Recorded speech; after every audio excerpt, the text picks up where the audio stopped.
DWPC.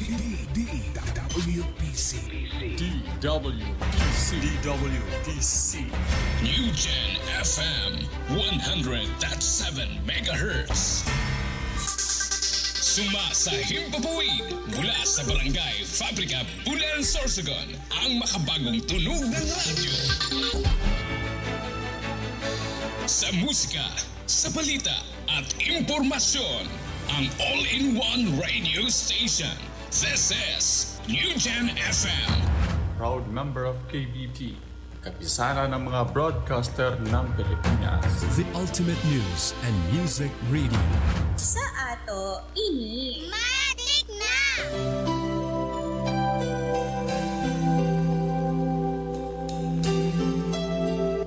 Inihahandog ng United Pentecostal Church Bulan ang programang Si Jesus ang Buhay na Pag-asa.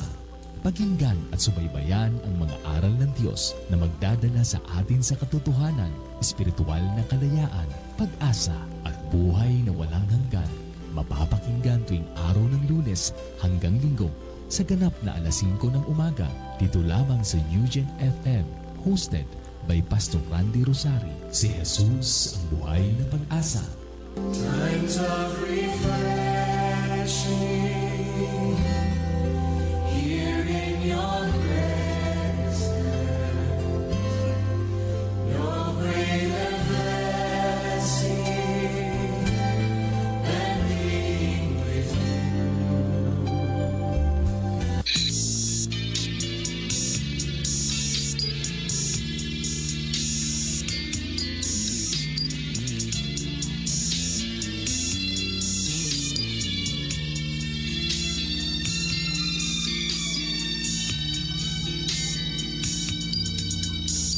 Ang dating landas ko, di alam kung saan patungo. Puso at isip ko, litong-lito.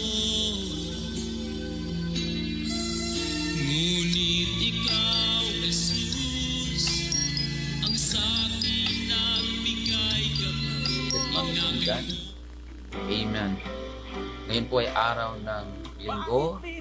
Salamat sa Panginoon na tayo muli ay dadako sa ating pong pag-aaral ng salita ng ating pong Panginoon. Kapagpalang umaga po sa bawat isa sa atin sa pangalan ng ating Panginoong Jesucristo, sa lahat ng mga naaabot ng himpilang ito ng New Gen FM 100.7, saan man po kayo dako ng lugar naroon sa buong probinsya ng Sorsogon at Masbate, diyan po sa Ticao Island, sa Samar, sa Kapol, mga kapatid, at sa mga coastal barangay ng Santa Magdalena, coastal barangay ng Muknog, coastal barangay ng Bulan, coastal barangay ng Magallanes, sa lahat po ng mga nakikinig ngayon sa New Gen FM 100.7 radio. Maraming salamat po sa inyong pagsubaybay. Pagpalain po kayo ng ating Panginoong Jesucristo. Ako po muli ang inyong lingkod, Pastor Alfred Generado ng United Pentecostal Church, Magnog, na inyo pong makakapili ngayon sa pag-aaral ng salita ng Panginoon. Amen. Pagbati po sa ating pong Senyor Pastor Randy Rosari, Pastora Maricar, dyan po sa Iquirino. Amen. Magandang umaga po. Pagpalain po kayo ng Panginoon at ang inyong buong pamilya.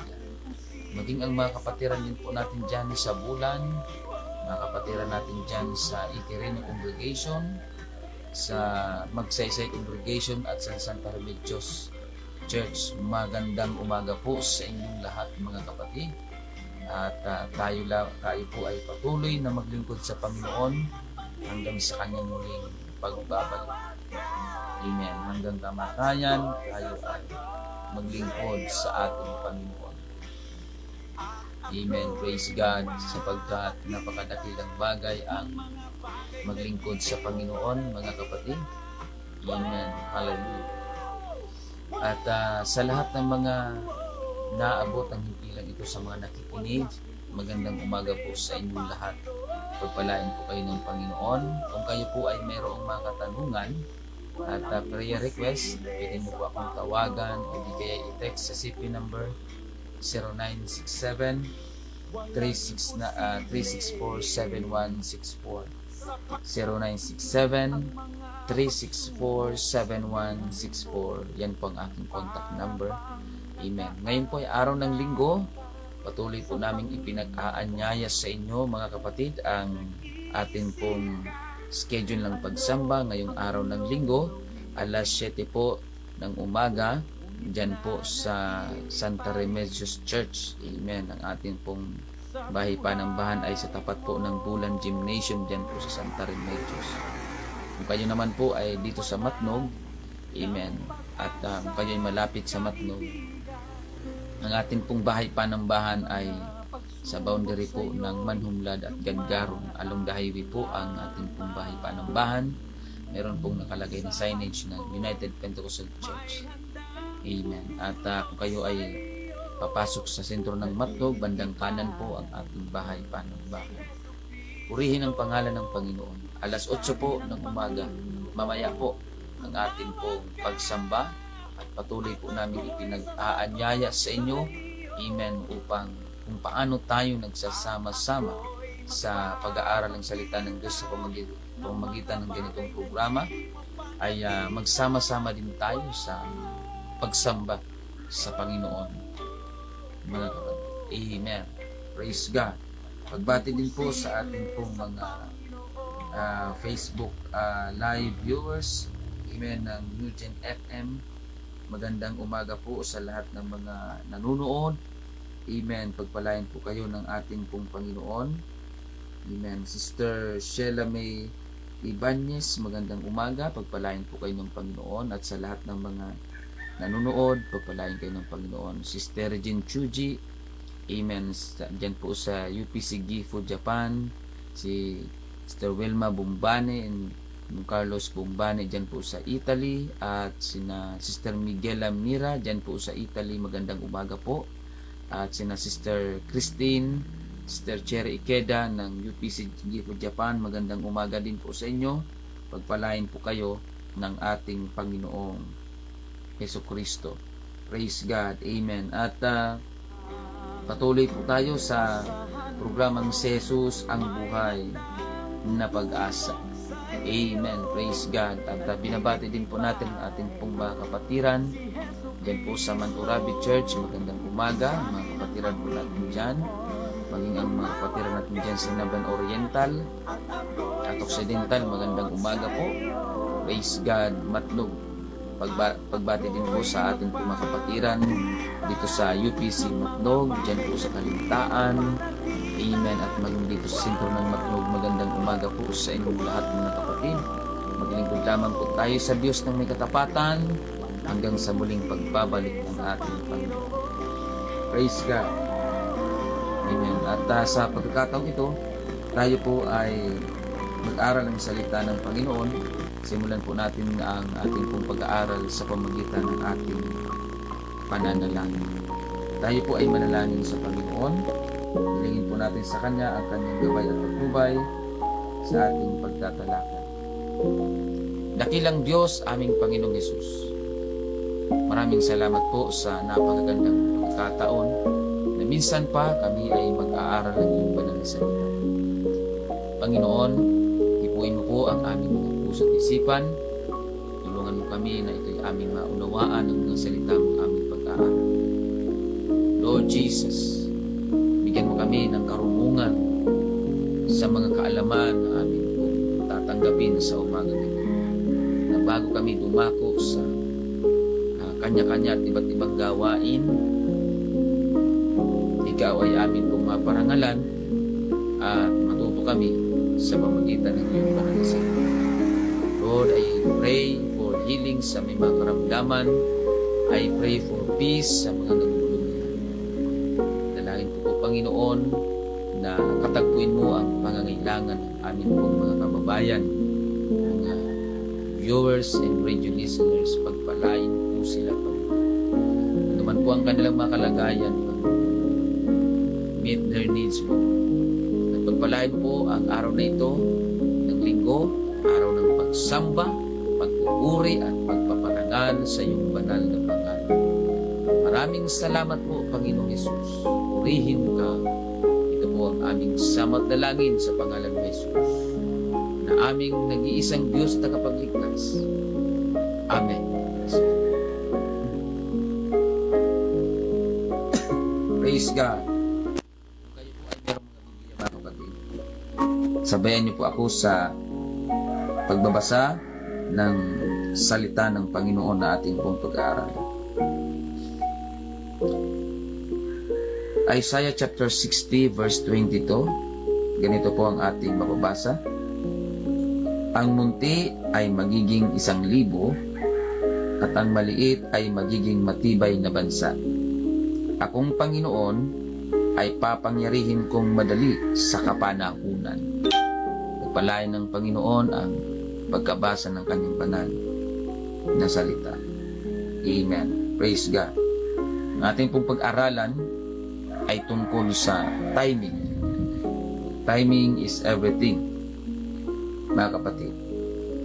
Sa lahat ng bagay, sabi ng Panginoon, papangyarihin niya. Amen. Praise God. Ang anumang bagay, mga kapatid, sa kapanahunan. Tandaan natin na magkaiba po ang orasan ng Diyos kaysa tao. Napakalayo po ng diferensya ng orasan ng Diyos at ng orasan ng tao.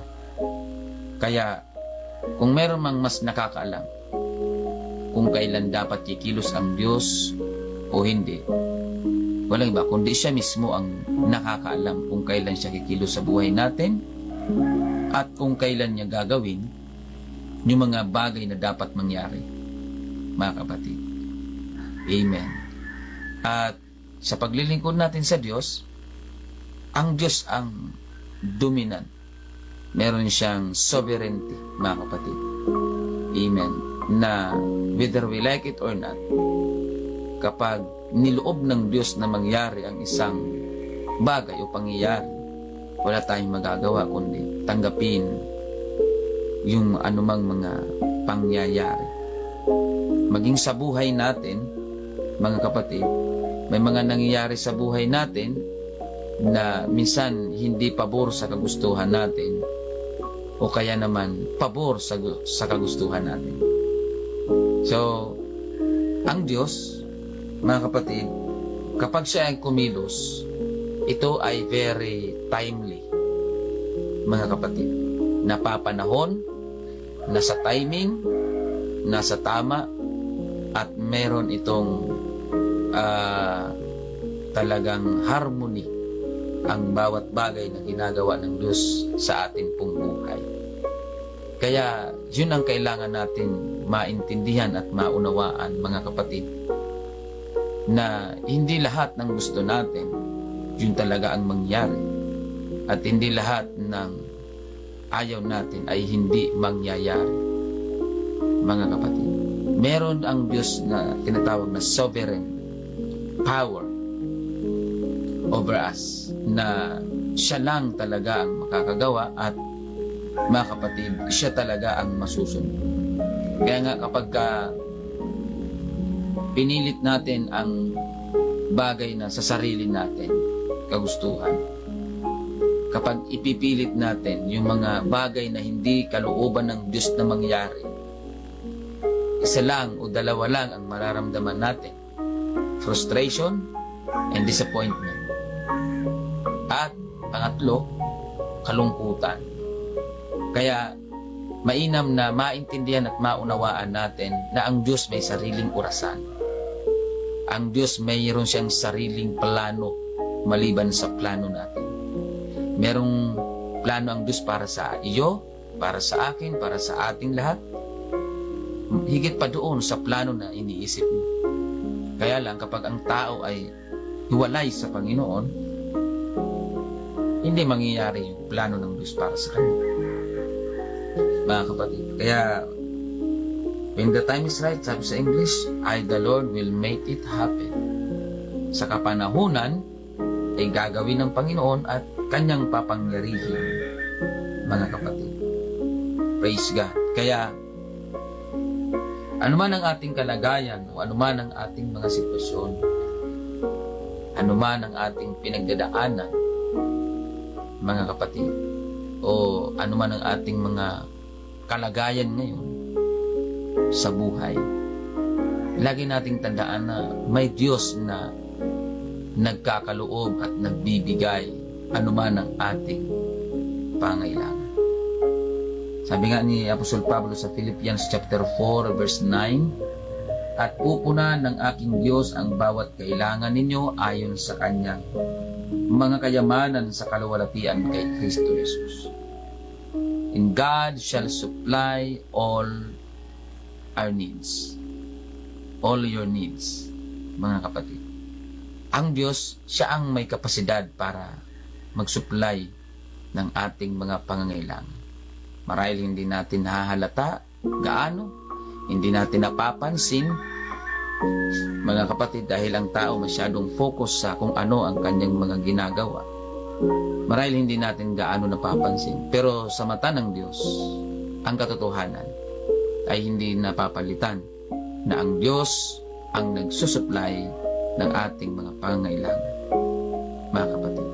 Kasi ang mga material na bagay, hindi mo yun makukuha kapag mahinang katawan mo, kapag wala kang kapasidad na kunin ang mga material na bagay.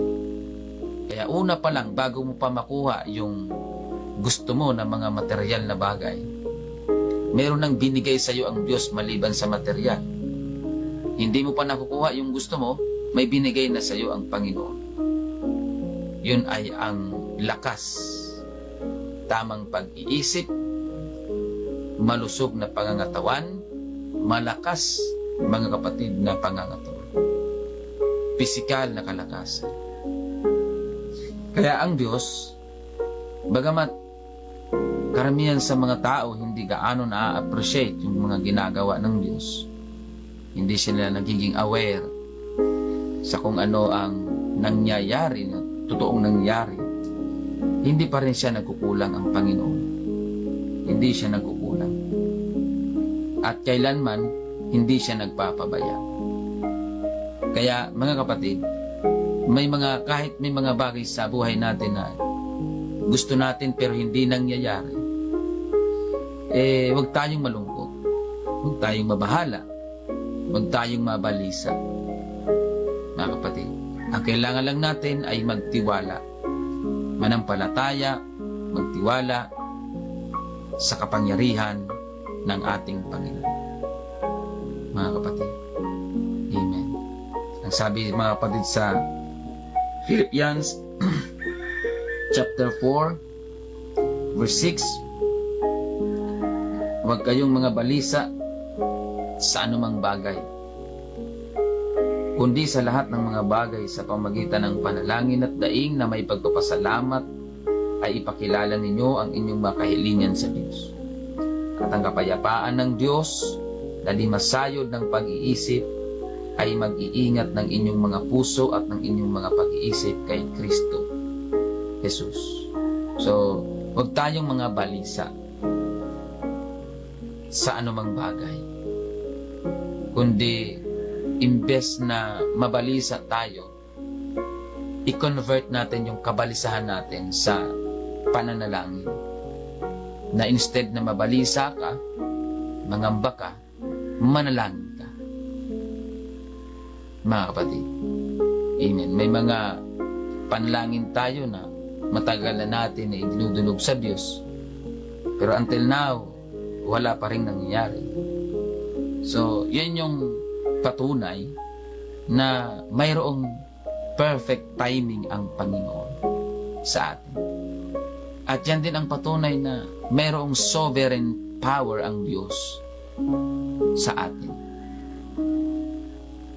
Na kahit gustong-gusto mo na ang isang bagay, ay tila baga hindi pa nangyayari, hindi pa dumarating, sapagkat hindi pa yun napapanahon para sa Diyos. At alam na at nakikita ng Diyos na hindi pa yun panahon para sa iyo. Kaya huwag tayong mabalisa, mga kapatid. Huwag tayong masyadong ma-discourage sa buhay, na kahit alam naman ng Diyos kung gaano natin kailangan yun, ang Diyos kasi pag nagbigay, hindi lang dahil sa kailangan mo, kundi kailangan napapanahon din. Ganun kasi ang Diyos eh. Perpekto siya kung magbigay. Kailangan mo at napapanahon. Kasi kahit kailangan mo, kapag hindi pa yan panahon, hindi pa yan mangyayari, wala pa sa panahon. Parang ganito yan. Gutom na gutom ka na, mga kapatid. Tapos, yung bigas na niluluto mo ay kumukulo pa lang. Kahit gaanong gutom mo, kapag hindi pa panahon para kainin yung bigas na niluluto, hindi mo yan pwedeng kainin. Kasi hindi pa yan luto. Wala pa sa panahon. Kahit gaanong gutom mo, hihintayin at hihintayin mo talaga na maluto yung bigas. Ganon din sa buhay natin. May mga pangangailangan tayo na alam naman ng Diyos kailangan mo. Alam naman ng Diyos na para sa iyo talaga yan. Kaya lang pag hindi pa panahon, wala tayong magagawa kundi hintayin sa tamang panahon ng mga pangangailangan natin. Kaya pag tayo nanalangin, pag tayo nabalisa, manalangin tayo. Imbis na mabalisa tayo, manalangin. Imbis na mag-alala ka, magtiwala. Imbis na mangamba ka, manampalataya. Imbis na matakot ka, manatili ka sa pagtitiwala sa kapangyarihan ng Panginoon. Kasi ang Diyos, timing siya. Very timely pag ang Diyos kumilos. Kaya nga pag nasa panahon na at alam ng Diyos kailangan mo, kahit si Satanas hindi kayang pigilan ang Diyos para pagpalain ka. Mga kapatid. Amen. Kaya siguraduhin lang natin na karapat dapat tayo pagpalain at mapagkakatiwalaan tayo sa mga pagpapalang naghihintay para sa atin. Bago pa habang hinihintay mo yung blessing, ipakita mo sa Diyos na karapat dapat niyang pagpalain. Habang naghihintay ka sa pagpapala, mga kapatid, ipakita mo sa Diyos na mapagkakatiwalaan ka sa mga pagpapalang ibibigay sa iyo ng Diyos. Kasi tatlong bagay yan. Yung alam ng Diyos na yung pangailangan mo, kailangan napapanahon. At pangatlo, kailangan mapagkakatiwalaan ka.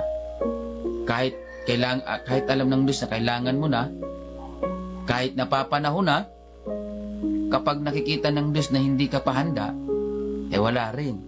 Hindi pa rin may pagkakaloob yun ng Diyos sa atin. Mga kapatid. Kasi pagka ang Diyos handa na, tapos ikaw hindi pa handa, wala rin mangyayari doon.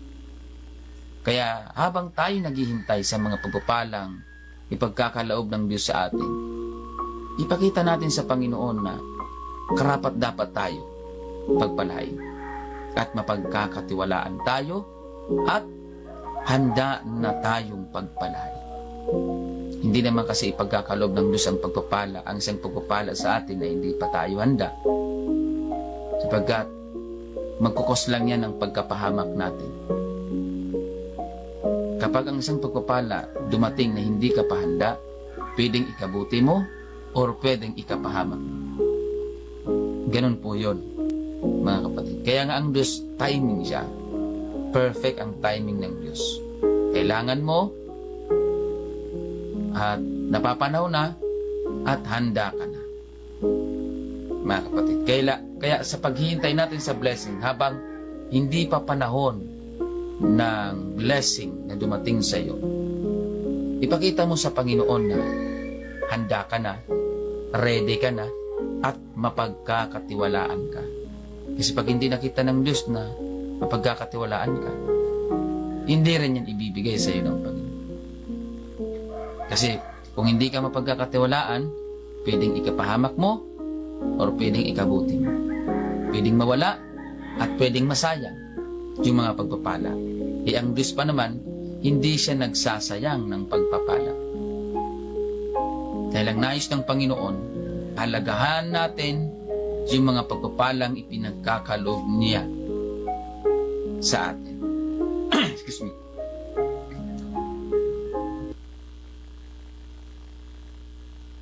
Kaya mga kapatid, Amen.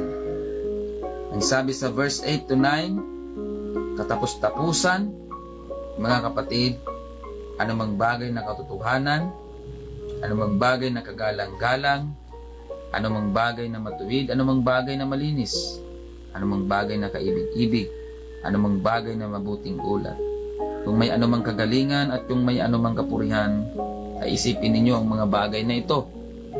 Ang mga bagay na inyong natutuhan at tinanggap at narinig at nakita sa akin, ang mga bagay na ito ang gawin ninyo at ang Diyos ng kapayapaan ay isa sa inyo.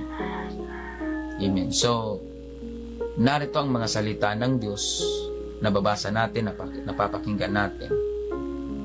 Ating bigyan ng pansin upang matuto pa tayo lalo sa mga salita ng Panginoon, sapagkat ang salita ng Diyos, ito ang ginagamit ng Panginoon para tayo ay turuan kung paano maging handa, matuto tayo, tuturuan tayo kung paano pahalagahan ang pagpapala, tuturuan tayo kung paano magkaroon ng mahabang pasensya habang naghihintay, mga kapatid, at tuturuan tayo. Kaya nga kung anumang bagay na ating napakinggan at natutunan, yun ang lagi nating isipin, yung mga itinuro ng mga apostol sa Biblia, yung itinuro ng Panginoon, mga kapatid, sa kanyang salita, yun ang ating pong pagtuunan ng pansin habang tayo'y naghihintay ng tamang panahon.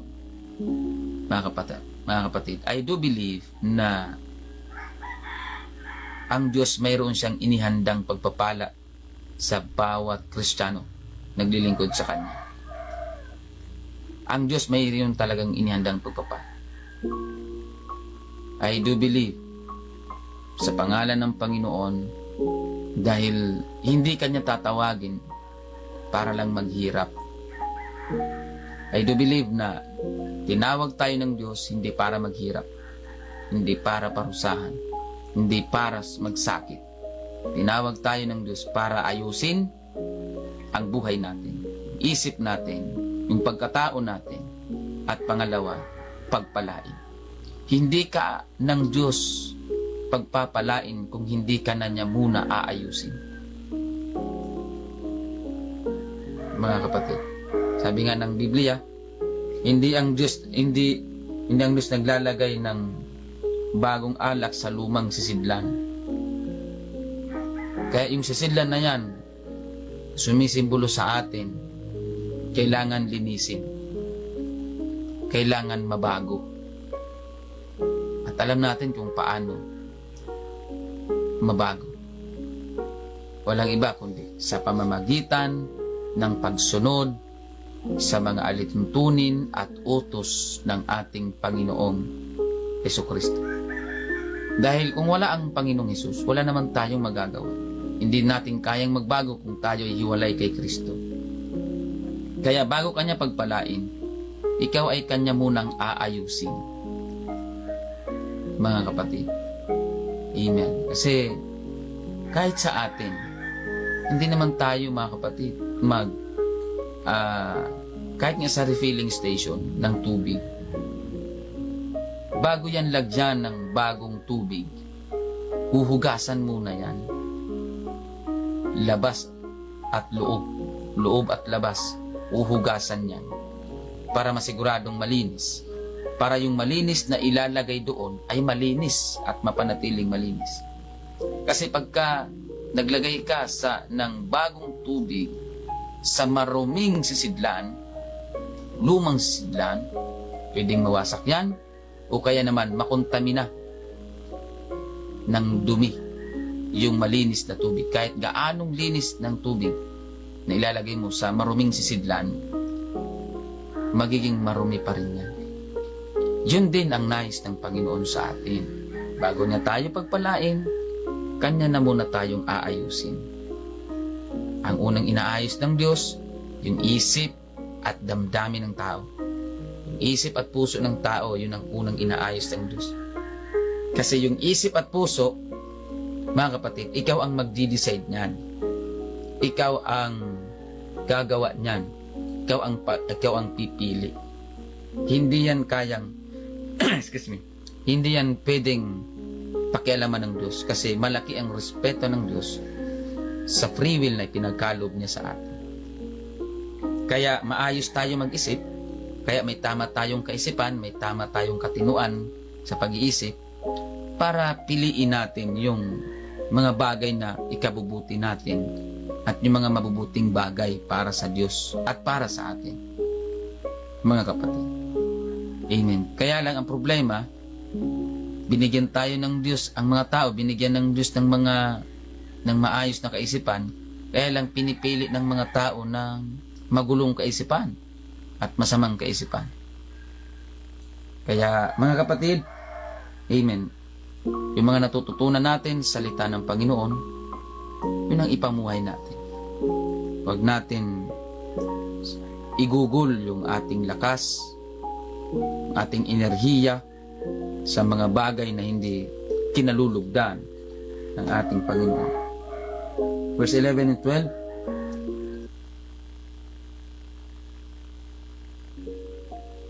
Hindi sa sinasabi ko ang tungkol sa kailangan, sapagkat aking natutuhan ang masiyahan sa anumang kalagayang aking kinaroroonan. Marunong akong magpakababa at marunong naman akong magpakasagana. Sa bawat bagay at sa lahat ng bagay ay natutuhan ko ang lihim maging sa kabusugan at maging sa kagutuman at maging sa kasaganaan at maging sa kasalatan. So si Apostol Pablo, mga kapatid, natutuhan niya ang masiyahan sa anumang kalagayang kanyang kinaroroonan. Si Apostol Pablo madalas kinukulong, binabato, inaalipusta, mga kapatid, kinukutya, inuusig ang kanyang buhay. Na-spend ni Apostol Pablo, nagugol ni Apostol Pablo ang kanyang buhay, mga kapatid, sa pagpapalaganap ng Ebanghelyo ng Panginoong Jesucristo, to the point na ang naging resulta nito ay yung kanyang buhay, na maraming naiinis sa kanya, maraming bumabato sa kanya dahil sa kanyang pangangaral ng katotohanan. Marami ang mga nasasaktan, at yung mga nasasaktan ay nagre-react to the point na si Apostol Pablo ay kanilang binabato, mga kapatid. Kahit kagaya ngayon, kahit sa panahon ngayon, pag nangaral ka ng katotohanan, maraming magagalit sa iyo kasi ang tao masyado nang kontaminado ng mga mali at kasamaan. Hindi man lahat, pero majority na ang tao ay nagre-react ng negatibo kapag sinasaway at itinutuwid at itinatama sa panahon ngayon. Kaya nga bihira ang mga tao na tumatanggap ng salita ng Diyos, mga kapatid. Kaya kung ikaw, kapatid at kaibigan, tinatanggap mo ang mensahe ng Panginoon na kahit ikaw ay nasasaktan, mapalad ka, kapatid. Dahil mas pinipili mong maging maayos ang iyong buhay kumpara sa maging pasaway sa Panginoon. Amen. Kaya sabi na Apostol Pablo, natutuhan ko lahat ng mga bagay, masiyahan sa lahat ng aking kinalalagyan. So, wala naman talagang mahirap na tao. Wala rin namang mayamang tao. Ang problema nga lang, ang puso ng tao minsan hindi nakokontento, mga kapatid. Kaya nga ang totoong kayamanan ay hindi nasusukat sa kung gaano kadami ng iyong salapi, kung gaano kadami ng pera mo sa bangko, kung gaano kadami ng mga businesses mo, kung gaano kadami ng mga lupain mo. Hindi po yun nasusukat. Hindi po doon nasusukat ang kayamanan. Ang totoong kayamanan ay nasusukat kung gaano ka kakontento sa kung ano ang meron ka. Yan ang totoong kayamanan. Kasi kapag ang tao kontento sa kung anong meron siya, magkakaroon siya ng kapayapaan sa kanyang sarili, sa kanyang puso at damdamin.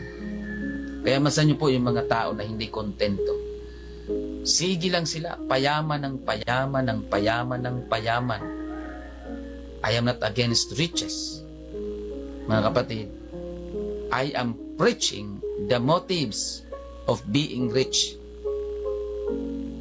Mga kapatid, amen.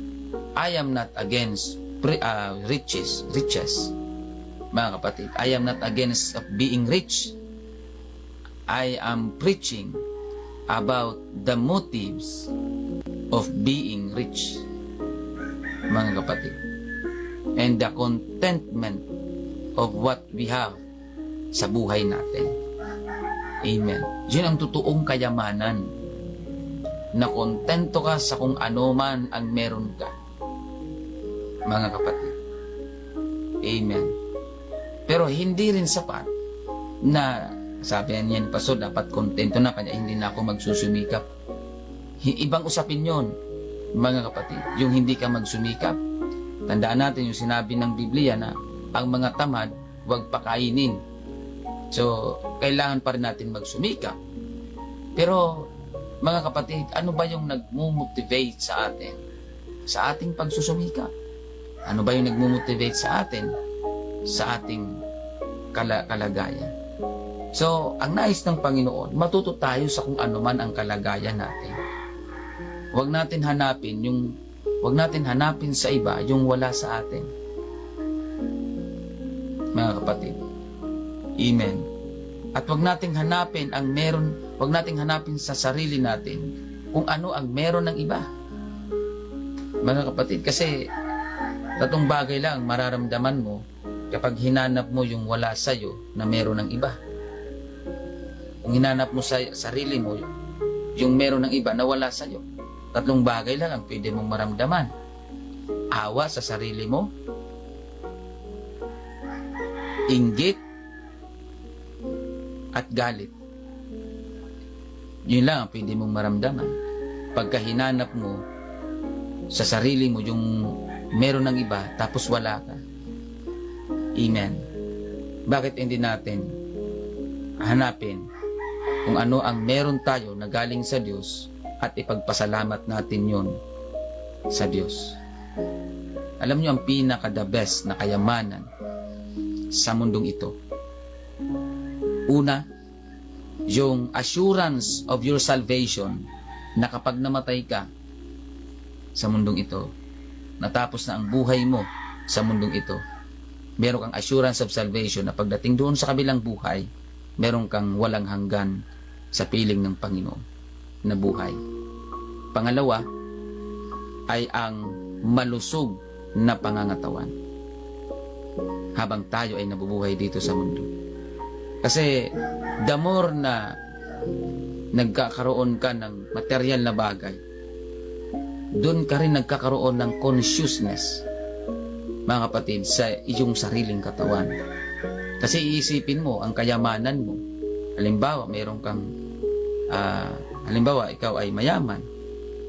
Isipin mo kung saan yan pupunta at kung paano mo yan mapapakinabangan. Kaya yung iyong katawan aalagaan. In short, walang kwenta ang lahat ng bagay na meron tayo na material kung ang katawan naman natin ay may diferensya. Hindi natin mai-enjoy ang mga bagay na meron tayo kung ang katawan natin ay hindi okay. Mga kapatid, amen. Mas gugustuhin ko pa na maging simple at decente. Hindi man gaanong mayaman, hindi man gaanong mahirap, at malusog ang pangangatawan. Yun ang importante doon. Meron nga akong nakita, meron akong nabasa na isang mayaman, naiinggit siya doon sa taong nagkakariton, naiinggit siya sa mga taong nagbabasurero lang, naiinggit siya sa mga taong nagta-tricycle, sa mga taong nagtitinda, naiinggit siya. Pero mayaman siya. Yun pala, ang dahilan ng pagkainggit niya ay ang dahilan ng pagkainggit niya doon sa mga taong nakikita niya sa labas na ang iba palaboy-laboy, ang iba masaya kahit walang wala. Ang kinaiinggitan niya doon ay hindi niya nagagawa yung nagagawa nila. Hindi dahil sa namamalimos, hindi dahil doon, kundi hindi niya nagagawa ang lumabas at makihalubilo sa mga tao dahil may sakit siya. Pero mayaman siya. Kaya nga, ang contentment, mga kapatid, mararamdaman lamang natin yan kapag matuto tayong maging masaya sa kung ano ang meron tayo. Mga kapatid, ang importante dito, ang importante sa Diyos, hindi sa kung ano o kung ilang peso ang natanggap mo at nagamit mo. Ang importante sa Diyos ay kung paano ka naging masaya sa buhay na ipinahiram sa iyo ng Panginoon. Ang mga tao kasi nakafocus sila sa material na bagay, pero hindi nila nakikita yung importanteng bagay na ibinibigay sa kanila ng Diyos. Yun ay ang buhay. Buhay, kaligtasan, malusog na pangangatawan. That's the most important things sa buhay ng tao. Yung ligtas ka, may assurance of salvation ka, malusog ang katawan mo, nakakakain ka. Ba't pa tayo maghahanap ng iba? Mga kapatid, kaya nga, para maranasan natin yun, na magkaroon tayo ng assurance of salvation, malusog na pangangatawan, kailangan natin ng balansing buhay. Maglingkod sa Diyos, sumunod sa utos ng Diyos para yung assurance of salvation manatili. Pangalawa, alagaan ng katawan, alagaan ng sarili. Yon ang importante. At kapag napagpatuloy natin yun, i-enjoy natin ang passage of your journey sa mundong ito. I-enjoy mo ang paglilingkod mo sa Diyos, i-enjoy mo ang buhay mo. Amen. I-enjoy mo ang pagsunod. Kasi ang Diyos, pag nakita niya na masaya ka sa paglilingkod sa Kanya, kontento ka sa kung ano meron ka, hindi ka naghahanap ng mga wala sa iyo. Masaya ka sa kung anong ibinibigay sa iyo ng Diyos. Mga kapatid, hindi mo namamalayan, mga kapatid, na nasa panahon ka na pala ng pagpapala galing sa Diyos. Kaya lang naman tayo naiinis dahil masyado tayong nakafocus sa mga bagay na hinihintay natin. Hindi na tayo minsan nakafocus sa yung mga importanteng bagay na dapat gawin natin. Yun ay ang paglingkod sa Diyos at ang pagsunod sa utos ng Diyos at alagaan ang sarili, ingatan ang sarili. Kaya, mga kapatid, matuto tayo. Philippians chapter 4 verse 4, mga galak kayong lagi sa Panginoon, muli kong sasabihin, mga galak kayo. Amen. Ang hirap mabuhay sa mundo na punong-puno ng kapaitan sa puso. Hindi mo mai-enjoy ang buhay kung puro ka nalang kalungkutan. Hindi mo ma-enjoy ang buhay mo kung puro na lang hinanakit, galit, puot, inggit. Hindi mo ma-enjoy ang buhay mo kapag gaganyan, nabubuhay ka sa ganyang kalagayan. Kaya nga ang payo ng Apostol Pablo, mga galak tayong lagi sa Panginoon. Sa Panginoon tayo maging magalak. Amen. Dahil ang hirap mabuhay sa mundo na punong-puno ka ng inggit, punong-puno, nabubuhay ka sa puot at galit, yung mga kasalanan na nagawa sa iyo noong nakaraang 1988, 1970s, 1960s, 1990s pa. Mga kapatid, huwag tayong mabuhay o mamuhay sa nakaraan. Lumipas na yun. Yung sugat ng nakaraan, mga kapatid, kailangan yan ay mahilog sa pamamagitan ng pag-ibig natin sa Diyos. Ibigin natin ang Diyos at ibigin natin yung sarili natin. Dahil hindi ka matututong ibigin ang iba kung hindi mo muna ibigin ang Diyos at ang iyong sarili. Mga kapatid. Amen. Palayain mo ang iyong sarili sa puot at galit. Palayain mo ang iyong sarili sa mga hinanakit at mga negatibong bagay sa iyong buhay. Amen. When the time is right, I, the Lord, will make it happen. Sabi ng Panginoon. Mga kapatid. Kaya nga sabi doon, last verse siguro nating ipaglilingkod sapagkat ang oras natin ay limitado. Ecclesiastes chapter 3 verse 1 and 2, sa bawat bagay ay may kapanahunan at panahon sa bawat panukala sa silong ng langit. Panahon ng kapanganakan at panahon ng kamatayan. Panahon ng pagtatanim at panahon ng pagbunot ng itinanim. So mga kapatid, in everything there is a season. Mga kapatid, kaya wag tayong mamuhay sa nakaraan. In everything there is a season. Kung ang season mo ngayon ay nasa panahon ka ng paghihintay, then enjoy while you are waiting. Amen. Kasi habang naghihintay ka, mga kapatid, sa panahon ng paghihintay, kapag hindi ka naging masaya, lugi ka. Kasi kapag malungkot ka, habang ikaw naghihintay, dalawa na ang problema mo.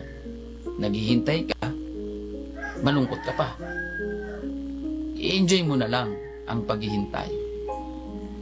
Dahil hindi mo namamalayan, malapit ka na pala, o kaya naman, nasa panahon ka na. Pero kapag mainipin ka sa iyong paghihintay, lugi ka. Bakit? Kasi kapag nainip ka sa paghihintay mo, may stress ka, frustrate ka, mapofrustrate ka, madidisappoint ka, maiinis ka. Lahat ng mga negatibong damdamin mararamdaman mo kapag maiinip ka sa paghihintay. Kaya nga sabi na Apostol Pablo, mga galak tayo sa Panginoon lagi para hindi tayo mainip. Hindi natin mapansin ang haba ng ating paghihintay. Kasi ang kalaban talaga ng paghihintay, pagkainip. Pag nainip ka, lahat ng mga negatibong damdamin, mararamdaman mo yan pag nainip ka na, mga kapatid. Amen. Kaya lagi lang natin tandaan na sa bawat bagay may kapanahunan. Kapag nasa panahon ka ngayon ng kagipitan, enjoy. Kahit hindi okay sa pakiramdam ang magipit, i-enjoy natin. Kapag nasa panahon ka ng karamdaman, amen, lahat naman talaga ng tao nakakaranas ng karamdaman. Enjoy. Mga kapatid, kahit medyo malungkot, pilitin natin mag-enjoy. Nararamdaman ng Diyos yung nararamdaman natin, alam ng Diyos yung totoong kalagayan natin. Kaya, sa panahon na ikaw ay nasa kagipitan, nasa paghihintay, nasa panahon ng problema, panahon ng pagsubok, magtiwala lamang tayo sa Panginoon. Tandaan mo, hindi sa lahat ng panahon naghihintay ka. Hindi sa lahat ng panahon nasa pagsubok ang kalagayan mo. Hindi sa lahat ng panahon may problema ka. Hindi sa lahat ng panahon mananatili ang problema mo. At hindi sa lahat ng panahon nasa kagipitan ka. Kapag positibo ang iyong pananaw sa buhay, kapag nagtiwala ka sa Diyos, kapag umasa ka sa Diyos, darating yung panahon na ikaw ay mag-aani ng mga mabubuting bagay na iyong itinanim. Mag-aani ka ng mga pagpapala galing sa Panginoon. Maraming salamat po sa inyong pagsubaybay. Tayo po ay manalangin sa ating pansamantalang pagtatapos. Dakila at makapangyarihang Diyos, aming Panginoong Jesucristo. Maraming salamat po sa napakagandang pagtatalakay na ito, na minsan pa kami ay iyong pinaalalahan. Panginoon, meron kang sariling orasan para sa amin. Tulungan mo kami, O Diyos, na magtiwala at dagdagan mo ang aming pananampalataya sa iyong kapangyarihan at sa iyong banal na salita. Nasa kung paano kami naghihintay, O Diyos, tulungan mo kami maging masaya, maging masiyahan sa lahat ng aming mga kalagayan. Ano man po ang mga bagay na ito, negatibo man o positibo, Panginoong Yesus. Help us to grow, help us to learn, help us, Lord, to trust. Dagdagan mo, increase our faith in you, Lord. Hallelujah. Increase our patience while we are waiting. Hallelujah. Tulugan mo kami na gawin ang mga mahalaga at importanteng bagay habang kami ay naghihintay sa tamang panahon sa buhay namin. Purihin ka, Panginoong Jesucristo, luwalhatiin ka, O Diyos. I declare the blessings of Deuteronomy 28 and the protection of Psalms 91. Ipagkaloob mo po, Panginoong Jesucristo, sa lahat ng mga nakikinig, sa lahat ng mga nanonood ngayon. Saan man sila dako na lugar na roon, anuman po ang kanilang kalagayan. In your name, Jesus Christ, we pray. I-bless mo po, Panginoon, ang amin pong worship service this morning. In Jesus' name, Amen. Mga kapatid, maraming salamat po sa inyong pagsubaybay. Pagpalain tayong lahat ng ating Panginoon. Amen. Salamat po sa mga nanood. Sister Christy Disoyo, Brother Felipe Escresa, thank you so much for watching. Amen. At sa lahat ng mga sumubaybay po sa New Gen FM Facebook page. Sister Lane Mary Peruelo, thank you so much for watching from Pampanga. Sister Erlenda Peruelo, Sister Emma Madrona, Nanay Emma, Sister Sheila Miper Peñaranda, good morning. Brother Sister Divine Espila Guyal, good morning. Thank you so much for watching. Sa lahat ng mga nanood, sa lahat ng mga sumubaybay, maraming salamat po sa inyong lahat, mga kapatid. Amen. Pagpalain po kayong lahat ng ating Panginoong Jesucristo. Amen. At sa atin pong technical side, Paring Box, maraming salamat po. Good morning, Brother Demorin John Patrick. Amen. Thank you so much for watching from Bulan. Pagpalain po kayo ng Panginoon. Amen. Praise God. At muli, kung kayo po ay mayroong mga katanungan, pwede nyo po akong tawagan o di kaya i-text CP number 0967-364-7164. Amen. At paglilingkod namin sa inyo ng malugod ang salita ng Panginoon. Amen. Fen Tihada, good morning. Thank you so much for watching. And Baltasar Atayde, good morning po. Sister Josie Luna, thank you so much for watching. Pagpalain po kayo ng ating Panginoong Jesucristo. Amen. Sister Josie Dait Luna, thank you so much for watching from Taguig. Pagpalain po kayo ng Panginoon. Maraming salamat po sa inyo. At ang atin pong schedule ng pagsamba, ngayon pong alas 7 ng umaga dyan po sa UPC Bulan, Santa Remedios. Amen. Alas 7 po ng umaga. At dito naman po sa Matnog, alas 8 ng umaga. Mga kapatid, ngayong araw po. Maraming salamat po sa inyo. Pastor Alfred po ng United Pentecostal Church, Matnog. Sa pangalan po ni Pastor Randy Rosari.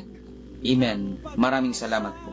Lagi po nating tandaan, si Jesus lamang po ang ating buhay na pag-asa. God bless everyone. Sa'yo'y dumaraan lamang. Ang radyong mas pinakikinggan, ang mas pinagkakatiwalaan. Ito ang DWPC.